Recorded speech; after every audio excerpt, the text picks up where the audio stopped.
Saya berkali-kali berdebat sama orang-orang liberal. Sekarang saya tanya, mereka kan senang sekali ya mengutip ayat la ikraha fiddin, bahwa dalam agama itu tidak perlu pemaksaan.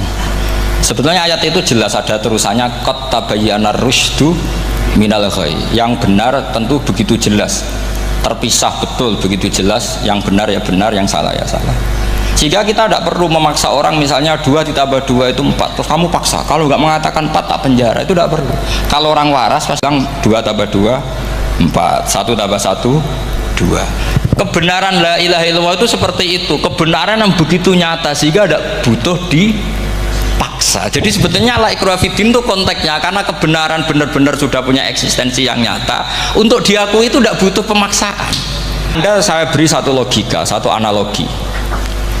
Kalau rektor Al-Azhar kamu tanya 1 tambah 1 berapa Pak Rektor, pasti bilang 2. Kamu tanya Amrozi ya bilang 2. Kamu tanya Pak Ahok ya bilang 2. Kamu tanya Anies Baswedan ya bilang 2. Tanya Pak Nusron dia jawab 2. Sama, semuanya jawab 2. Karena kebenaran hakiki pasti absolut. Sekarang misalnya gini, ada ronte dari dulu Doli misalnya, kamu tanya Mbak 1 tambah 1 itu berapa, pasti bilang 2. Jangan kamu mentang-mentang imam masjid, saya tak jawab 3, saya kan imam masjid, masa sama dengan lonte? Tidak bisa, kebenaran absolut itu pasti sama. Mbok rektor Al-Azhar sama siapapun ya jawabnya sama. Paham yang saya maksud? Pokoknya sekarang santri-santri kalau pidato khitobiah di pondok-pondok ya diputus kayak orang liberal. La ikraha fiddin. Itu belum wakaf, masih qad tabayyana rusydu minal ghayy.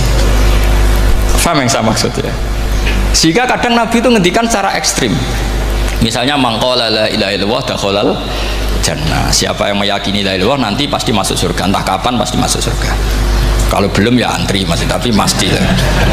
Terus Nabi sempat ngendikan, itu hadis sahih, wa in zana wa in saraka, meskipun pernah punya masa lalu, zana itu fi'il madhi, pernah punya masa lalu, pernah zina, pernah maling. Itu sampai 3 kali sahabat protes. Tapi saya berkali-kali ngomong di ngaji di Jogja, di Bojonegoro, di rumah ngomong, kebenaran yang absolut, kebenaran yang hakiki tidak bisa terganggu oleh perilaku sosial.